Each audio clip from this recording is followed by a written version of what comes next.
Aloha kako e como mai, White Shadow Spiritual Advising, o Bria ko inoa.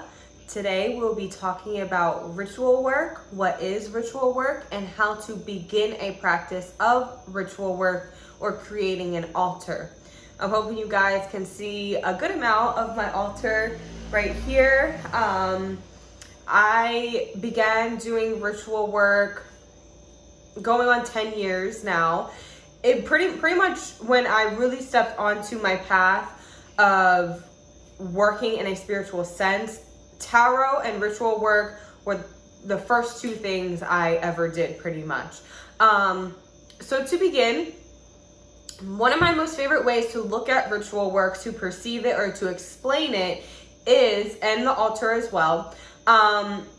So ritual work and altar work, interchangeable for me personally. Please keep in mind this is coming from my experience and my perspective. I want you guys to keep in mind that according to some cultures or religious structures, what I'm saying may not be what they do and they may deem it incorrect. This is from my personal experience that I'm sharing with you guys. This is how I go about it or how I have gone about it up until this point in my life. Okay, but if you are talking to someone who practices Santeria or some other culture, they might do it very differently. Okay, so ritual work and altar space is the physical manifestation of your inner energy or your inner magic. So what ritual work is an opportunity and a way to physically work with your own personal energy, or the energy of other things like our creator, or maybe a specific archangel, god or goddess, whatever it is that you are incorporating with in regards to the ritual work during that time or overall. Okay, so my altar, just to kind of explain a little bit, I have things from many different areas of cultures and the world on my altar. Okay, the reason why is because I have been gifted many of these things from people who study Hinduism, from people that practice Santeria. I was born and raised Roman Catholic, so you will see some Catholic figurines on my altar. Again, many of these things have been gifted to me, or I have got them in other places of the world. For example, I have a Mayan calendar on my altar that I got from Riviera Maya. Okay, obviously there's some Hawaiian figurines on my altar because I live in Hawaii. And yeah, so my altar is really a mixture of many different things. Okay, if you want to get into my nationality, I am Jewish and Irish. So obviously I do have those things on my altar as well. All right, so a lot of people, when you say how to begin ritual work or whatnot, they immediately go into, okay, what spell or kind of ritual am I going to do? What you have to understand is that there is a process before you even get to a space where you can act out a spell or a ritual at your altar. Okay, so the first thing that you're going to want to do if you want to create an altar space is ask yourself and ask the energy of your hale, your home, where would be the best place to put this altar? Okay, so some of you might have a space on your dresser that is just like perfect for it. That's where you can tend to it the most you'll pay attention to it, where you'll see it the most. Others of you might feel inspired to get a whole other table and put it in a specific room. Okay, so you have to decide on these things. If you are wanting to get a different table to put in your room for your altar space, then you need to ask yourself, what color table, maybe even what kind of wood do I want that table to be? Do I want it to be a circle, a rectangle, a square? You know, what is this table going to look like? Everything that you do for your altar has to be extremely intentional. You do not want to just go and throw stuff on a random table or a random dresser in your bedroom or a random table in your living room. You want to take into consideration the different rooms in your home, the different energy spaces within your home, and find the right energy space to put your altar. I would also say something that you should deeply take into consideration when deciding where to put your altar is, where would you be most attentive to your altar? Okay, because dirty altars and altars that are ignored does not bring good energy. So I want you guys to keep that in mind. I would go as far to say, do not create an altar space in your home if you don't plan on being consistent with it, if you don't plan on cleaning it, reorganizing it, and tending to it often. Okay, so what does it mean when I say tend to your altar? Some days you're going to go to your altar and you're going to, do an abundance ritual, or you might do a healing ritual. Other days you're going to go to your altar and you're just going to ring some bells, light some candles, put some sage or whatever sacred herb smoke around the altar. Tending to your altar is when you step up to it and you clean it, you bless it, you pray at it, you light the candles, you light a specific incense, you put a specific essential oil on the altar, you connect with your altar. By connecting to your altar, in essence, it's another way to connect to yourself and your spirit team on the other side. So I very much perceive my altar space to be a way for me, again, to interact with my own energy. Now, altars or ritual work, I know there's some taboos when it comes to that, especially according to, I think people hear altar and a lot of times they think of the Catholic Church and stuff like that. In essence, it kind of is the same thing, okay? But, the Catholic Church is whatever the Catholic Church is. Your altar space is going to completely transform the energy of your home. When you work with your altar, it will completely change the energy of your home and the people within your home. So again, intention and consideration is extremely important. To go more into what is ritual work and altar work. Another aspect of it is to be able to connect deeper with, most importantly, our Creator and your spirit team on the other side, and also a very beautiful way to honor your ancestors and your passed on loved ones. Understand that the ancestral energy you will feel extremely intensely and strongly at your altar space. Okay, so another thing you have to take into consideration, what am I going to put on this altar? Now, I would say the first thing that most people are going to do are crystals. And I think that's a great thing to start with, okay? Now, when you go to create an altar space with crystals, you don't just put a crystal here, put a crystal there, or whatever.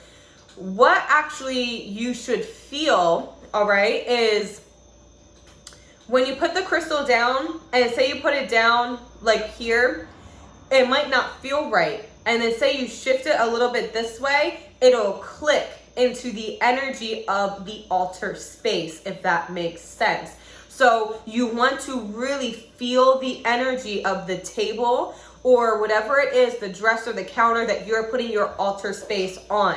Allow that energy to speak to you, and everything that you place on that altar has a specific alignment and a specific place it needs to be. So don't go and just, okay, I'm gonna put this here, put this there, blah, blah, blah. No, you wanna go into it, really feel the energy deeply. And when you're placing your figurines, your whatever it is, your shells, your crystals, your candles, you're going to want to feel the energy click. And it's kind of hard to explain verbally, but I think that if you guys go into it understanding, okay, Bria said, when I put my crystals down, let me feel the energy out. Let me wait to feel that click. You'll feel when it feels right. You'll understand what I mean. So I want you guys to go into it feeling that. Now, if you're someone that doesn't really have crystals, doesn't really have figurines, that you can put on there or whatever, do not just go buy anything random. Okay, I do not encourage buying things from a culture that is not yours if you have not studied deeply from that culture, or if you don't know someone from that culture. Okay, I would say start with your own lineage, or better yet, start with putting pictures of your passed on loved ones on there. Or say, for example, maybe you don't like Catholicism, but you really like Jesus. Maybe Yeshua or Jesus is an energy that you really connect with, that you feel is around you. Maybe an archangel or just an angel in general. You can just get a regular angel statue. I have to say, you can never go wrong with the angels. Okay, the angels are not specific to any one thing, and we all have guardian angels around us to begin with. So I would say that that is the best thing. But if you're Irish, you know, Rhiannon is a goddess. You know, Celtic. You want to go into the Celtic culture, and you know what gods and goddesses could you maybe start to learn about in the Celtic culture if you are Irish. All right, so that's another really great thing to do. Get those things, and again, do not go willy-nilly with it. All right, you want to be graceful with it, and you want to be, again, extremely intentional. So, okay, I know I have guardian angels around me. Let me go get an angel statue. And that statue will tell you where it needs to be on your altar. All right, so hope everyone can see me properly. Okay, so as you can see, I have crystal balls on my altar. Though when I rearrange my altar, those crystal balls pretty much always tell me where they want to be and where they need to be. Okay, everything that is on this altar is placed with extreme intention. Okay, for example, I have a statue of Mother Ocean to honor Mother Ocean. And for her, I always have shells around her, so I know on my altar that she's going to need to be somewhere where I can build off of her energy, if that makes sense. So you have Mother Ocean here, and everything feminine you're going to mostly find on this side of my altar, including my black obsidian crystal ball, because the feminine is the darkness, right? I have aquamarine there. I have the lazurite point there, which is very intuitive, very psychic, in alignment with the divine feminine. So you can incorporate your altar to represent different things as well. I tend to very much go with the feminine and masculine, because if I need feminine energy or I need to work with feminine energy or whatever, I'm going to go to this side of my altar. If I need more masculine energy or whatever it is, I'm going to go to this side of my altar. Now, when it comes to the placement of things on your altar, you should change it up when you want to change it up. And again, you will feel when it needs to be changed up, if that makes sense, okay? So it's very important to keep a clean altar. You do not want to let your altar get dusty and dirty, because that will create dusty, dirty energy within your home and within yourself. Keep in mind that your altar space is an extension of your own energy. Now, when it comes to actually doing ritual work,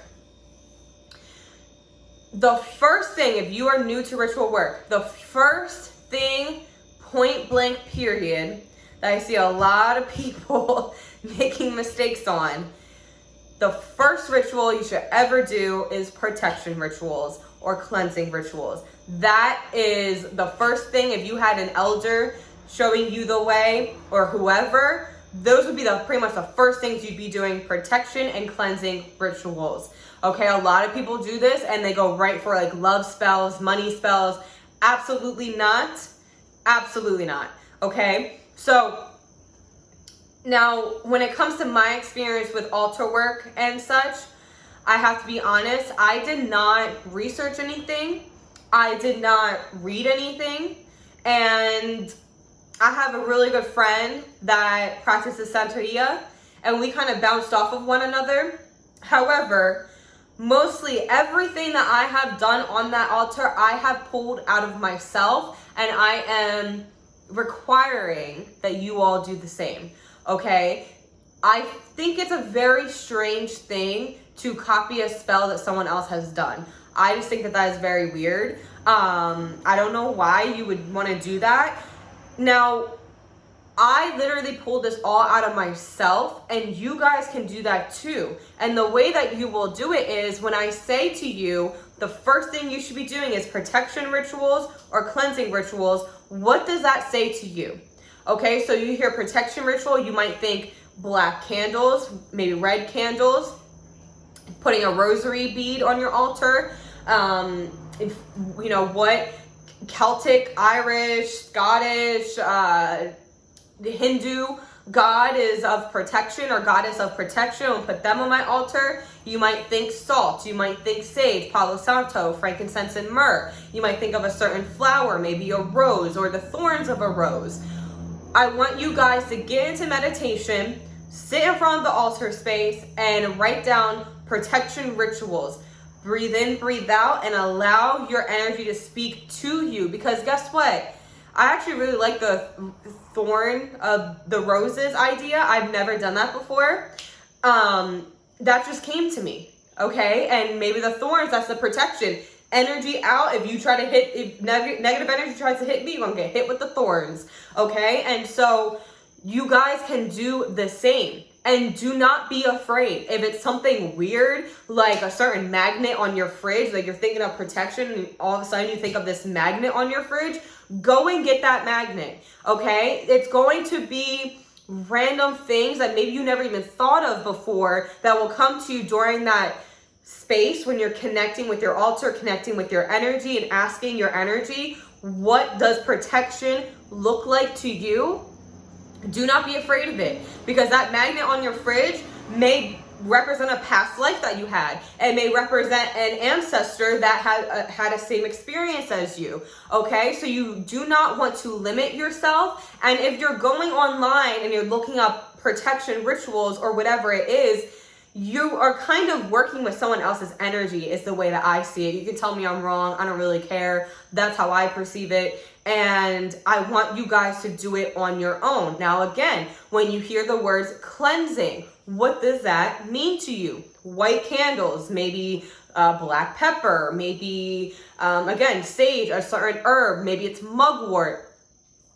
Maybe it's a white flower. Okay, maybe it's a white cloth. So you're going to go in front of your altar, light all of your white candles, and you're going to wear all white, a white drapery, maybe, white bracelets or whatever it is. Okay, and you have to not be afraid to do it. I think a lot of people limit themselves, and the reason why they go to looking at TikToks or looking things up online to do their ritual work or their own spells is because they don't trust themselves enough and they are unsure of themselves.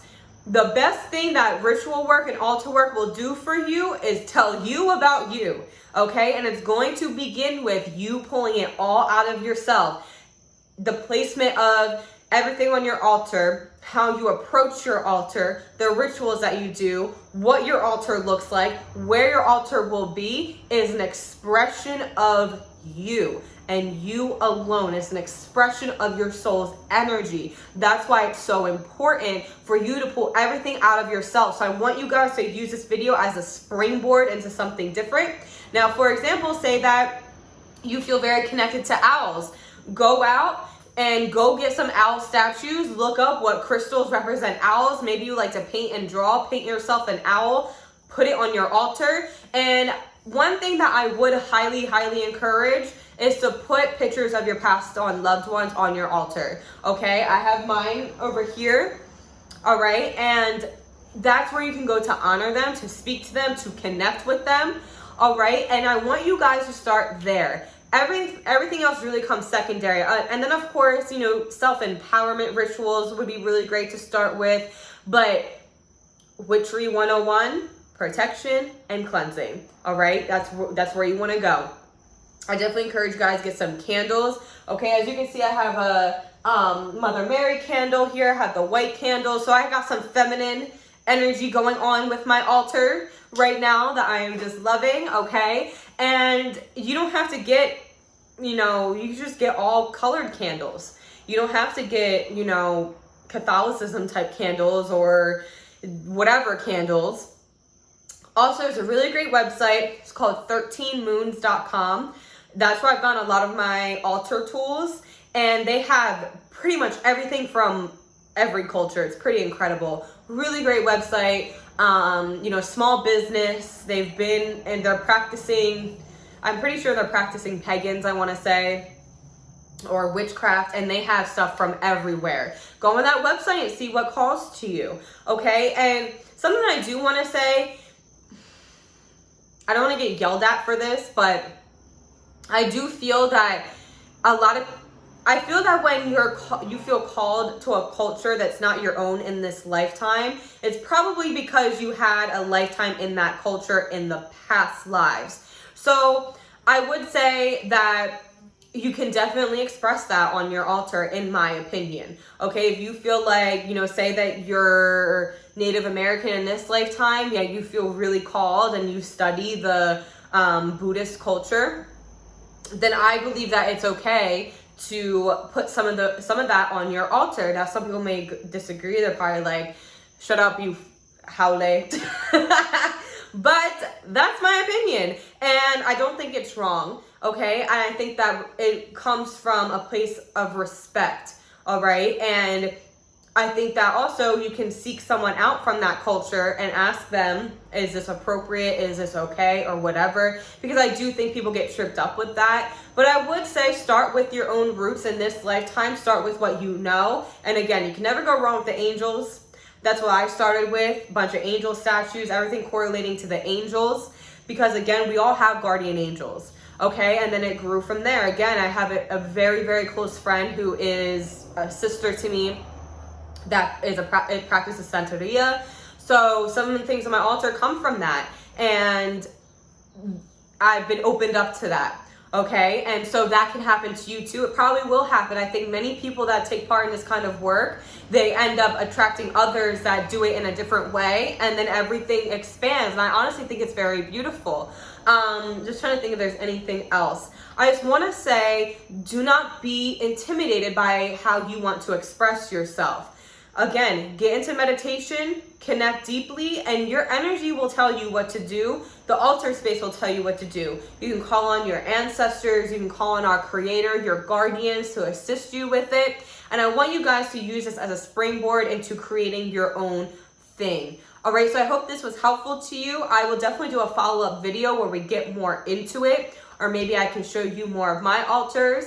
But I think we're going to leave that there for now. All right. I hope you all have a beautiful day, and aloha, ahui ho.